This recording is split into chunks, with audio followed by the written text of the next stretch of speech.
A couple weeks ago, I was contacted by Lotmaxx and they asked me to send out some of their 3D printers for me to test and show for you guys. Now, first of all, they sent me out their Shark Plus. This is one of their upcoming machines, a bigger version than some of their line currently. And they also sent me out their Shark V2, which is one of their existing machines, a bit smaller, more desktop style scale, and that will be tested in the future. Now, for now, the first machine that I'm reviewing is their upcoming Shark Plus. It has a couple functions on it which are pretty interesting. It does require a little bit of assembly, but that takes about 20 minutes and you're good to go. It does have dual extrusion, meaning you can print two colors at the same time, and also a nice touch screen that is removable from the actual machine itself, so you don't have to bend over it. You can just take it out, pull it back, and move it to wherever you want it and have it comfortably. Now, as I said, it does have dual extrusion, so you can add two spools of filament on the top. It also has two of these smaller engines, so to call them. They just make sure that the PLA or whatever 3D filament is pushed into the actual extruder, and then both sides go in at the same time, of course, pulling it back when it needs to change to the other color. It also comes with a nice glass print plate, which is nice and flat, is secured with 4 clips, 2 on front and 2 on the back. And then, of course, it has to be leveled as well. This needs to be done manually, and once that is all fully set up, you can move on to doing some test prints or just start with some prints yourself.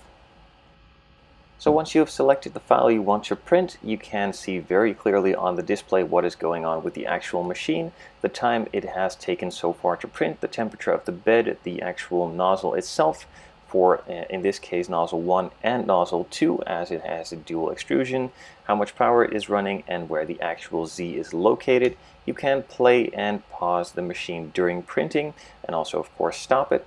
And there are a couple of options to change during printing if you need to adjust it. Like the heated bed, you can change the temperature. The nozzles can be changed temperature too. You can go up and down, and also depending on how fast you want to go up and down, change that too. Same goes for the fan. You can add extra cooling, and you can also speed up or slow down the actual printing itself if it is better for the quality in this case. And the extruder, that is just the amount of filament that is pushed out, can be slowed up or sped down as well. One of the features I personally don't really like about these 3D printers is an actual glass bed. Yes, it is nice and flat, but somehow the adhesion is not as good as I'd like it to be. That could totally be up to me 100%, or it's just something with glass print beds that doesn't really work out.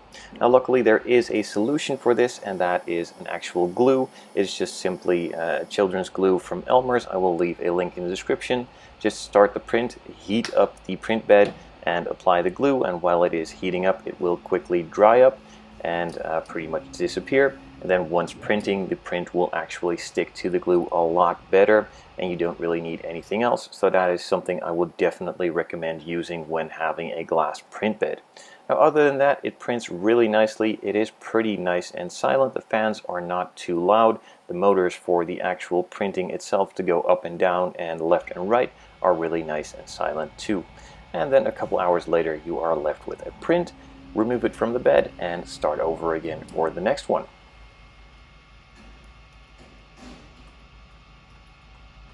So as you have probably noticed pretty quickly, I really do suck pretty badly at time lapses on 3D printers. So I'm not going to bother you with any more of these terrible time lapses.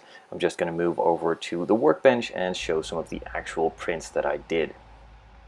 So as usual, I'm not going to be doing a super in-depth review on the printer itself. As you can see, it prints pretty well. It is super easy to set up. The price is pretty fair for what it is actually capable of, but I'd rather focus on what is actually available to print and what you can do with one of these machines. Now, since this is a machine with a dual extruder option, meaning you can print 2 colors at the same time, printing one object in different colors, it is pretty interesting, of course. Now, for me personally, as I am a scale modeler, this is not something I look forward to, as I'd rather just paint it. Now, also one of the downsides is with these, it does use a lot of extra filament. You need to print the first color, and during that printing of the first color, you also need to print the exact same layer height on the side. And then when you move on to another color, you need to print even more, so it uses a lot of filament and is a pretty big waste. And I'd rather just paint it, as it just needs to print the exact same height of model next to it, and that is an exact waste of material that can just be thrown out. But nonetheless, it is a cool feature to have. The print quality is not super high. I didn't really test it in depth, as it's not something I look forward to testing a lot. As I said, I'm just going to paint it anyway, and in this case it was just a fun little test print that was already on the SD card that came with the printer. The quality is, again, not super high, but that probably has something to do with the settings and not properly playing with it enough. But overall, it is just a fun feature to have, but not something I would specifically choose this printer for. Again, a really fun option to have, and it probably needs a bit more work to properly look good, but that is more down to me than to the printer, if we are fully transparent. Now on the other side, I decided to go with the subject of small scale storage for this printer, and therefore found a couple of files online on Thingiverse, just browsed some storage solutions, found a couple that I really liked, and I started printing them.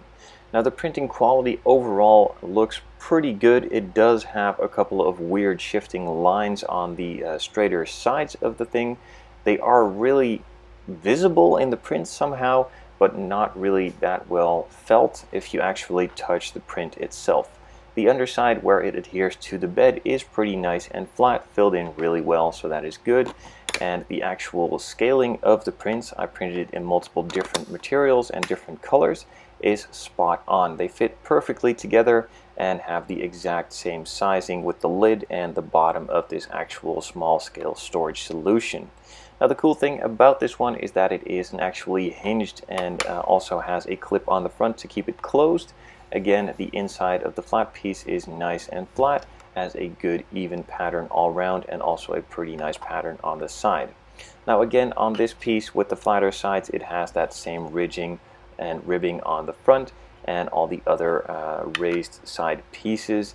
The side on this one looks a lot better. I did tweak the printer a little bit, tightened up a couple of the screws, and that helped out a lot. I also set it on a different area to print, which was a little bit sturdier, which might work out a real bit too.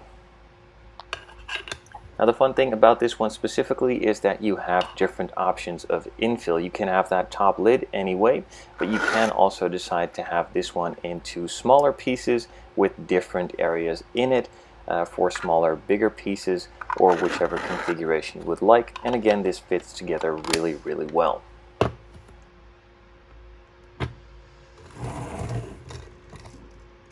So one thing I found on Thingiverse again that was really cool was this battery storage solution. Now normally I just throw them, don't just turn around, they won't stay in place of course, but normally I just throw them in one of these drawers on my storage solution around the workbench and have them sit there forever and not do anything. Probably not the safest idea, and in this case they just stand upright, have a isolator on the bottom, and also when you place the next crate on top of it, it has an isolator on the top too, so the batteries are a lot safer stored this way.